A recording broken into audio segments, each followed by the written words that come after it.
Hello दोस्तों, welcome back in mister AJ math. तो दोस्तों आज की क्लास हम स्टार्ट करते हैं। दोस्तों हम पढ़ रहे हैं express as a product of the exponent of prime number. ठीक है, यानी हम दोस्तों कुछ फैक्टर पढ़ेंगे। ठीक है, express as a product of the exponent of prime number. ठीक है, कुछ हमारा जो है नंबर दिया है उसको हम जो है प्राइम नंबर के एक्सपोनेंट के फैक्टर के रूप में लिखना है। ठीक है, प्रोडक्ट के रूप में। प्रोडक्ट मतलब मल्टीप्लाई होता है, यानी हमें प्राइम नंबर के एक्सपोनेंट यानी प्राइम नंबर के पावर के मल्टीप्लाई के रूप में, प्रोडक्ट के रूप में लिखना है। तो दोस्तों हम तुरंत आज की क्लास स्टार्ट करते हैं। आपसे शुरू में इतना ही कहूँगा कि आप अंत तक वीडियो देखते रहिए। आपको अच्छा लगेगा तो लाइक और दोस्तों के साथ शेयर जरूर कीजिएगा। और एक्सपोनेंट और पावर पर मैं जानते हैं दोस्तों कि पीछे बना चुका हूँ वीडियो पूरा एक्सपोनेंट एंड पावर। दोस्तों इस पर एक्सरसाइज पूरा सॉल्व करा दिया हूँ। फिर लॉ ऑफ एक्सपोनेंट पर पीछे जो है 2 वीडियो बनाया हूँ, फिर उस पर जो एक एक्सरसाइज भी बताया हूँ। तो दोस्तों आप जो भी नए बच्चे हैं जो लॉ ऑफ एक्सपोनेंट एकदम अभी नया नया शुरू किए हैं पढ़ना, तो पहले दोस्तों उस वीडियो को जाके जरूर देखिए चैनल पे, क्योंकि शुरुआती आप जानते रहेंगे तो ये सब बहुत आसानी से, नहीं तो दोस्तों आपको ये जल्दी समझ में ही नहीं आएगा कि क्या बताया जा रहा है। तो मेरे चैनल पे जाके आप उस वीडियो को जरूर देखिए। अब हम आज का टॉपिक पढ़ते हैं। जैसे हमारा दे दिया है क्वेश्चन 50 मल्टीप्लाई 600। ठीक है, अब कोई क्वेश्चन मान लीजिए यहाँ पे दिया, देखिए 50 मल्टीप्लाई 600। अब 600 तो इसको हमें देखिए प्राइम नंबर लिखना है, प्राइम नंबर की पावर के मल्टीप्लाई के रूप में। ठीक है, तो अब इसको हम पहले सॉर्ट कर लेते हैं अपने से। 5 मल्टीप्लाई 10। अब देखिए इसमें एक तो प्राइम नंबर आ गया 5 प्राइम नंबर। अच्छा दोस्तों, अब प्राइम नंबर के बारे में भी मैं डिस्कस कर देता हूँ। प्राइम नंबर वो होता है the number which divide by it self and 1, मतलब जो केवल 1 और स्वयं से डिवाइड हो, इट सेल्फ से। ठीक है, और किसी नंबर से नहीं। जैसे 3 1 से डिवाइड होगा और 3 से ही डिवाइड होगा, 5 1 से डिवाइड होगा और 3 से ही डिवाइड होगा, 7 हो गया। उसके बाद दोस्तों 11 हो गया, 9 नहीं हो सकता क्योंकि 9 3 से डिवाइड हो जा रहा है। तो 11 हो गया, 11 केवल 11 से ही डिवाइड होगा या फिर 1 से डिवाइड होगा। तो बस दोस्तों वही प्राइम नंबर होता है। तो हमें प्राइम नंबर के फैक्टर जो यानी प्राइम नंबर के प्रोडक्ट के पावर के रूप में, एक्सपोनेंट यानी पावर के रूप में लिखना है। तो प्राइम नंबर में पहले करेंगे, फिर अब हम उसका एक्सपोनेंट कर देंगे, यानी जो नंबर जितना टाइम्स आया रहेगा उसकी पावर उतना हो जाएगी। तो हम 600 को भी सॉर्ट कर सकते हैं 6 मल्टीप्लाई 100, क्योंकि 6 मल्टीप्लाई 100 की वैल्यू जो है दोस्तों 600। अब ऐसे इसको हमें दोस्तों ऐसे करना पड़ता है, या तो फिर 50 का फैक्टर करिए, तब दोस्तों प्राइम नंबर में आ जाएगा कि यानी क्या क्या होगा। फिर 600 का अलग से करेंगे। मैं आपको शॉर्ट मेथड बता रहा हूँ कि 50 की जगह डायरेक्ट हम फिर 5 मल्टीप्लाई 10 लिख सकते हैं, 5 10 का 50 होता है। उसी तरह 600 की जगह डायरेक्ट 6 मल्टीप्लाई 100। ऐसे मैं आपको बता रहा हूँ। तो दोस्तों एक प्राइम फैक्टर करने की ज़रूरत ही नहीं पड़ेगी। आप जो है जब तक एक का 50 का फैक्टर करेंगे तब तक आपका पूरा क्वेश्चन ही सॉल्व हो जाएगा। ये देखिए, अब यहाँ पे देखिए 10 प्राइम नंबर नहीं, यानी 10 को हमें फिर अभी ब्रेक करना है। तो 10 की जगह हम फिर लिख देते हैं 5 मल्टीप्लाई 2, क्योंकि 5 2 10 होता है। अब उसी तरह 6 भी प्राइम नंबर नहीं है, 6 2 से भी डिवाइड हो जाएगा, 3 से भी डिवाइड हो जाएगा। तो इसको हम लिख देंगे 6 की जगह 2 मल्टीप्लाई 3। ठीक है, हमें प्राइम नंबर में ब्रेक करना अब 100। अब ठीक है, छोटे छोटे पार्ट में हम इसको ब्रेक।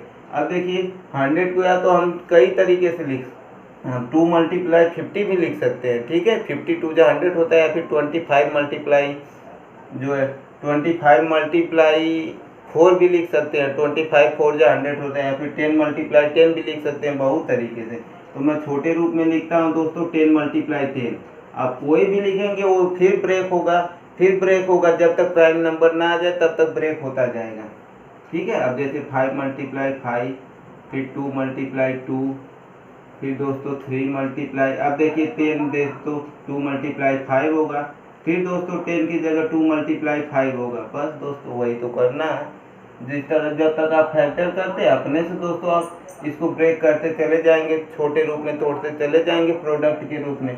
अब देखिए जो जितना टाइम से आया रहेगा, अब देखिए इसमें सब प्राइम नंबर आ गए, हमें प्राइम नंबर में करना है, प्राइम नंबर के एक्सपोनेंट के प्रोडक्ट के रूप में। प्रोडक्ट का मतलब मल्टीप्लाई, तो प्राइम नंबर की पावर के मल्टीप्लाई के रूप में। अब जो जितना टाइम्स आएगा उसकी पावर उतना हो जाएगी।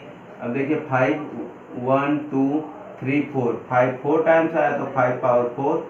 अब देख लेते हैं 3 3 1 टाइम्स है, तो यानी 3 पावर 1 मल्टीप्लाई। अब देखिए 2 1 2 3 4, 2 जो है 4 टाइम्स है, तो ये हमारा आंसर हो गया। बस इतना ही करना है दोस्तों, या फिर इसको हम क्रम से लिख लेते हैं सीरियल वाइज। पहले छोटा number 2 power 4 multiply 3 power 1 multiply 5 power 4।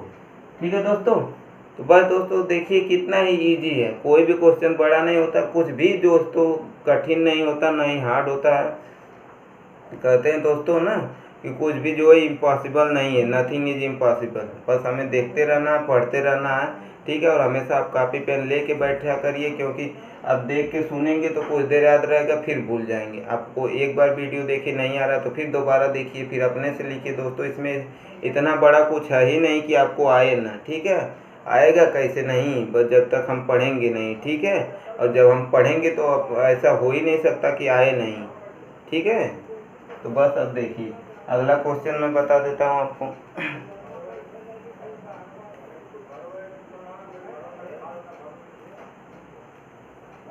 देखिए हमारा दे दिया है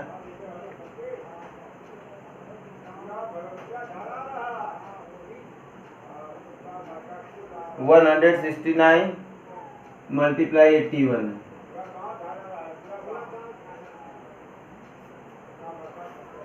अब देखिए जब 169 है दोस्तों, तो आप जानते हैं इसका फैक्टर करेंगे तो 13 का स्क्वायर है। अब जो पहले जो स्क्वायर पढ़े होंगे दोस्तों, स्क्वायर, ठीक है। जैसे हम स्क्वायर पढ़ते थे तो याद कर लेते थे कि कभी क्वेश्चन लगाना होगा तो डायरेक्ट रख देंगे। 2 का स्क्वायर 4 होता है, 3 का स्क्वायर 9, 4 का स्क्वायर 16, 5 का स्क्वायर 25। उसी तरह दोस्तों 13 का स्क्वायर होता है 169, यानी डायरेक्ट यहाँ पे 13 स्क्वायर या फिर 13 मल्टीप्लाई 13। उसी तरह 18 दोस्तों 9 का स्क्वायर यानी 9 मल्टीप्लाई 9। अब देखिए हमारा ये तो प्राइम नंबर आ गया, तो इसको ऐसे ही रहने देते हैं 13 स्क्वायर। अब मल्टीप्लाई, ये प्राइम नंबर नहीं है 9, तो इसको फिर 9 को 3 मल्टीप्लाई 3 में, अब दूसरे वाले 9 को भी 3 मल्टीप्लाई 3 में कर देते हैं। अब देखिए 13 स्क्वायर मल्टीप्लाई, अब देखिए 3 पावर 4। बस कुल मिला के दोस्तों बस हमें प्राइम नंबर का प्रोडक्ट हो गया, बीच में मल्टीप्लाई यानी प्रोडक्ट, प्राइम नंबर के एक्सपोनेंट के प्रोडक्ट के रूप में यही लिखना है, product of exponent of prime number. ठीक है। अब थोड़ी देखिए एक अलग टाइप का क्वेश्चन दिया, इसको देखिए, थोड़ा ध्यान से देखिए दोस्तों। ये क्वेश्चन हमारा है, ठीक है, दिया है इफ ए अपॉन बी की वैल्यू दिया है दोस्तों, A upon B equal to -7 upon 9 power 8, -7 upon 9 power 8, -7 upon 9 power 6 है, ठीक है, -7 अपॉन 9 पावर 6 है।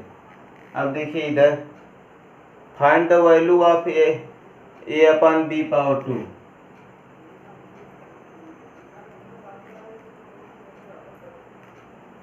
ठीक है, find the value of a upon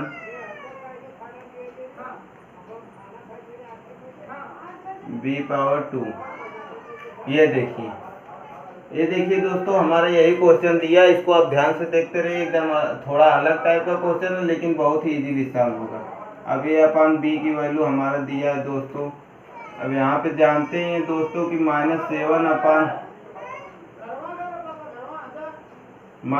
upon 9 है, दोनों में दोस्तों बेस सेम है, ठीक है, बेस सेम है तो मैंने डायरेक्ट डिवाइड वाला रूल पढ़ाया था, उसी मेथड से कर देते हैं। जब बेस सेम है, पावर अलग अलग है और बीच में डिवाइड है, तो जो है पावर सब्ट्रैक्ट हो जाती है। यही दोस्तों बेस सेम रहता है और पावर अलग अलग, सब कुछ यही रहता, बस एक जो है यहाँ पे डिवाइड की जगह मल्टीप्लाई हो जाता। तो मैं अभी पिछले वीडियो में इस पर क्वेश्चन बताया हूँ कि ऐसे रहता है, बेस सेम रहता है, पावर अलग अलग और बीच में मल्टीप्लाई रहता है तो पावर ऐड हो जाती है, एकदम सेम उसी तरह। अगर बेस सेम है, पावर अलग अलग है, बीच में डिवाइड है, ठीक है, मल्टीप्लाई की जगह डिवाइड है तो पावर सब्ट्रैक्ट हो जाती है। यानी कुल मिला के हमारा जब डिवाइड करेंगे, इसको जो है इससे डिवाइड करेंगे तो हमारा बचेगा -7 अपॉन 9 पावर 2, 8 - 6 यानी आ गया 2, ठीक है। अब देखिए हमें ए अपॉन बी स्क्वायर की वैल्यू बतानी है, ठीक है, यानी A upon B to the power 2 की वैल्यू बतानी है, तो हमारा ए अपॉन बी की वैल्यू आया है। अब यहाँ से दोस्तों अब ए अपॉन बी स्क्वायर करेंगे, ठीक है, जब स्क्वायर करेंगे यानी इधर पावर 1 है, हम पावर 1 की जगह 2 कर रहे हैं, तो कैसे 2 हो रहा है दोस्तों, हम यहाँ 2 से मल्टीप्लाई कर रहे हैं, ठीक है। जब इधर पावर 2 से मल्टीप्लाई, जब इक्वल का रूल होता है, जो काम एक साइड करते हैं वही दूसरे साइड भी करते हैं। अगर एक ही साइड हम कुछ चेंज कर देंगे तब तो हमारा क्वेश्चन ही बदल जाएगा, ठीक है। तो मैथ का कुछ रूल होता है, एकदम उस रूल के हिसाब से चलते हैं। तो हम देखिए a/b की जगह हम a/b स्क्वायर कर दिए हैं, ठीक है। पावर कुछ नहीं रहता तो 1 मानते हैं, 1 की जगह हम 2 कर दिए, यानी 2 से मल्टीप्लाई किए, तो इधर भी वही काम होगा। अब इधर भी पावर में जो है 2 से मल्टीप्लाई हो जाएगा, 7/9। देखिए पावर 2 मल्टीप्लाई 2, यानी कुल मिला के मैं डायरेक्ट लिख दे रहा हूँ -7/9 पावर 4। अब दोस्तों यही है हमारा a/b स्क्वायर की वैल्यू आ गई है। अब इसको हम सॉल्व कर लेंगे। 7/9 पावर 4 -7/9 पावर 4 है, तब इसका दोस्तों सिंपल है -7/9, 4 टाइम्स मल्टीप्लाई है दोस्तों, ठीक है। पावर 4 है तो 4 टाइम्स मल्टीप्लाई, -7/9 मल्टीप्लाई -7/9 मल्टीप्लाई -7/9, ठीक है। बस दोस्तों ये सब तो मैं आपको पहले पढ़ा चुका हूँ, आप अपने से मल्टीप्लाई कर लीजिएगा, ठीक है। अब जानते हैं मल्टीप्लाई है तो जो है न्यूमरेटर का न्यूमरेटर में मल्टीप्लाई, डिनोमिनेटर का डिनोमिनेटर में होता है।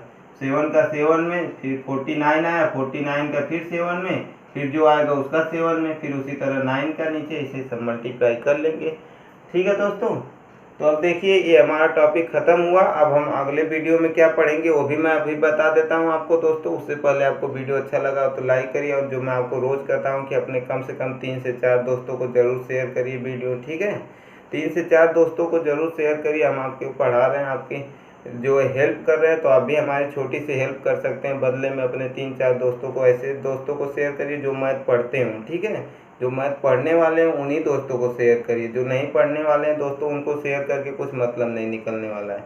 जो पढ़ने वाले मैथ है उनको शेयर करिए और बताइए कि आप यहाँ से मैथ पढ़िए, आपको बहुत कुछ सीखने को मिलेगा, ठीक है दोस्तों।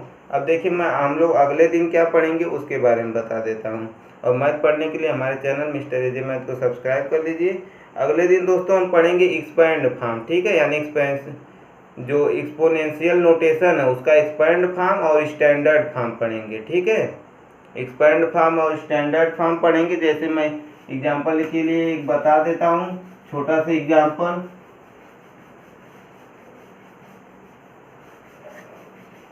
ठीक है, अगले दिन हम वही पढ़ेंगे। तो आप दोस्तों रोज देखा करिए सभी वीडियो। मैं कहता हूँ ना, जो भी चैप्टर शुरू करूँगा उसका हर कॉन्सेप्ट बताऊँगा, एक एक चीज़ बताऊँगा, कुछ भी आपका छूटेगा नहीं।